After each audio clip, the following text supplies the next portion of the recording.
Hi, I'm Phil Scalf. I'm a licensed teacher with Colors for Earth ceramic and glass products. Thank you for joining me today for the launch of a brand new addition to our Colors for Earth family. This is the vase that we'll be working on today, and you can see the way the crystals flow down the edge of the vase. This was originally painted to within about a third of the vase, and so we get about, with this length, about a 1.5 to 2 inch drip on the vase.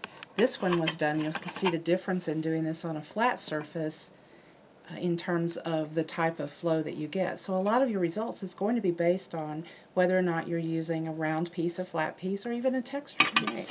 So in preparation for this, we have gone ahead and prepped our 04 bisque to, we apply 3 coats of royal navy blue onto the 04 bisque, and then we're going to apply the Kelly Green. Now, in doing that and working with my glazes, one of the things that's always of concern to me is contamination. So I like to pour my glazes out into separate containers, and you'll notice that one of the tricks that I've come up with over the years is that when I do my containers, I not only mark them on this side, but I also mark them on the inside that's facing me. And then that way there's less confusion, particularly if you're working with glazes that are very similar in color. This helps you keep your keep everything straight. And I'm using today the Cala brushes that are available from Colors for Earth. To apply the glaze to this vase, I use a large fan brush. These brushes in particular are very soft. Let me show you this. They're very soft, and it makes application of the glazes very smooth and very nice. I really like these brushes. And to do the first 2 coats of the 561 Kelly Green, I'm going to use this large sumi brush, this large fan brush. I love the sumi brushes too, by the way. They're really awesome. So I'm going to go around the edge, and on the demo vase, I did go down inside. Let me show you that. I did go down inside that, if you can see the drip inside that, and I like that particular application. Plus it means you don't have to make a straight line when you glaze, and sometimes that's important. So I just very randomly put the glaze down in there. And then I'm going to go around, and the way I like to do my drip lines, for me, and some people will draw drip lines on, I like to take my brush and just do this. And do a little high, and a little long, and just whatever is pleasing to your eye. And I'm going to end up applying, as I said, 2 full coats of this, and then my 3rd coat will contain the crystals. Okay? And while we're waiting for that to dry, I'll go ahead and dip out my crystals. I'll set this over by the fan to help it dry. And you can force dry or use a fan to do your crystals. And the method that I've come up with for doing my crystals, and here again, I do not want the contamination with my other glazes, because there's nothing worse than losing a whole jar of glaze because you contaminated it with something. But we measure our crystals out in parts. Okay. So now I'm going to dip out scoops of equal scoops of both the yellow green and the Wheaten. And one of the things for a vase of this size, I would say I would start with 5. Well, let's give it 6. Okay, and then my chartreuse. What is the tool you're using? And this tool, several years ago at a class at Country Ceramics in Queen Creek, Arizona, Karen shared with us a technique that she had heard at a convention, where we take a large milkshake type straw and take the scissors and just cut at an angle, and then that creates this wonderful tool for scooping out the things. And my friend Helen reminded me of this when we were here working on crystals, so I was able to get a straw and work on it. So this gives you a chance. You've got your crystals mixed up here. And let me talk for a minute about why it's fun to have the crystals this way. When I first got into ceramics many years ago, I was introduced to ceramics via crystals because that was just a fun thing to do.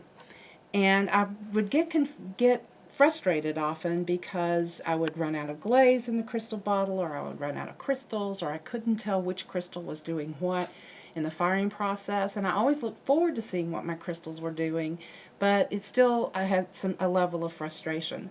One of the coolest things about the Colors for Earth products is that you purchase the Colors for Earth crystals separate from purchasing the glazes. And we're working on technique sheets so that you can see what different combinations come up with.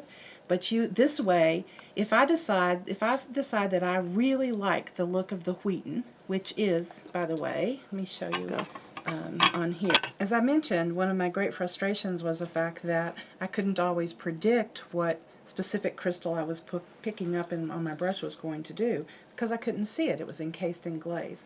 One of the fun things about this is that I can tell you from having worked with these crystals and doing the research and development that this crystal, that what causes this piece right here is actually our yellow green. And I can show you what, if you put this crystal on a white surface, this is what you get. So you can see that its reaction with the navy blue gives you something very different, yet you've got an idea of how big it is and perhaps how it's going to look when it's fired. The other piece that I really love about this particular combination is that the brown that flows down and encases the yellow-green is called Wheaten. And in this case, you get a varying degree of dark brown and light brown, and that's what helps cause the brown in your green on this. So that's one of the fun things about this, is that you get to pick and choose. And if I want to have more of the little dots, then I just add more yellow-green to the mix of things. So I really like that about the crystals. So what I've done, as I've said before, I've scooped up 6 equal parts. And when I say using equal parts, you can do teaspoons, quarter teaspoons, whatever. Just make sure they're, for this particular application and what you see here, they're equal parts of both the yellow-green and the Wheaten. Now, all through the magic of video, I'm ready to add my crystals to my vase. In the perfect world, I wish this was just a tad bit drier, but it's not a perfect world, as we all know. One of the things that I found in adding the crystals to the glazes is that by applying the two to 3 coats of glaze first, it gives you the opportunity then in your final coat to apply the crystals where you want the crystals to be. So that if I want to go heavy on the light green in one area, I can do that. In this case, I mixed them together so that I could have more of an equal kind of distribution. But what I like to do, and see it here again, I've poured my glaze out into a separate cup so that I don't have the contamination. Because honestly, once you do this, you're going to contaminate this, and you don't want to put that back into your glaze container. So I'm going to use a smaller fan brush, a smaller soft fan brush to apply these, because I found that to be the best way to have control over what's happening with your thing. So I load my fan brush. I'm going to start on the inside, and I'm going to then dip into, and let me make sure you can see that, I'm just going to dip into and grab up some of the crystals. Then I'm going to take those and I'm going to apply them on top of the other coats of glaze that I have. And just to reiterate, we have 3 coats of navy blue applied in to the outside of the vase. I rolled the inside of the vase with navy blue to start, then applied 3 coats. Then I've applied 2 coats in a drip pattern to the outside with the Kelly Green in the area that I chose. And here again, I'm picking up the crystals, and then I can put them where I want them to be. Okay. And I'm continuing to paint on the crystals, and here again I can put them as heavy or as light as I want to, and once they get on there, I can move them around in whatever I think is going to be a pleasing array.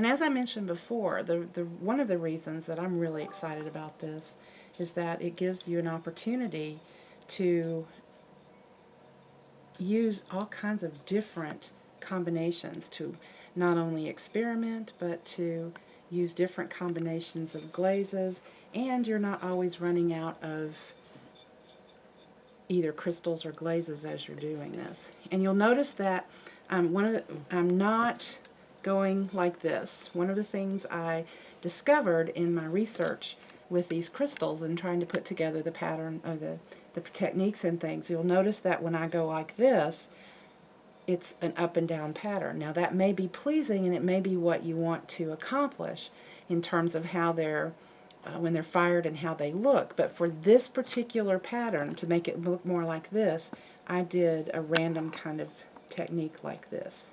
But I could see where sometime you might want to try one where you just went up and down. In a crosshatch motion. This is actually a crosshatch motion would be what most people would call this.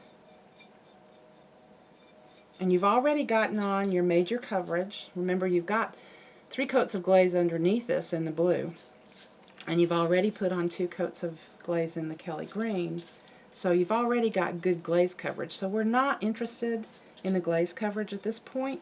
We're interested in getting those crystals onto your piece. And you can use the crystals afterwards. I like these plastic containers. They come with, you can get them with lids, and you can hang on to the crystals. And I've been experimenting with doing all kinds of really cool stuff with letting these crystals dry in the glaze and pulverizing it and then putting it on top. See, it's absolutely endless in terms of the really cool stuff that you can do. All right, I'm looking at my piece and I'm thinking, you know, I'm really into crystals. I love crystals. And one of the nice things about this particular combo of crystals and these glazes is that I didn't get crawl back with them, and the piece came out really, really nice. So there's another empty spot. And let's say that I really would like to get some more of that yellow green in there, so I just reach in and I pick that up with my brush and I put that right there so that I know what it is and I know how it's going to come out. So this is the vase. Here again, you're going to fire at 06 and stilt it, put your name on it, and when it comes out of the kiln, you'll have a piece that looks something like this.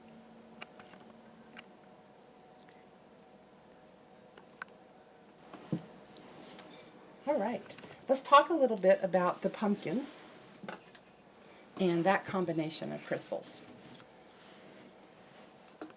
Because as I said, you get to do all kinds of creative things with these crystals. This pumpkin is done in our pumpkin harvest and our Potterstone buff.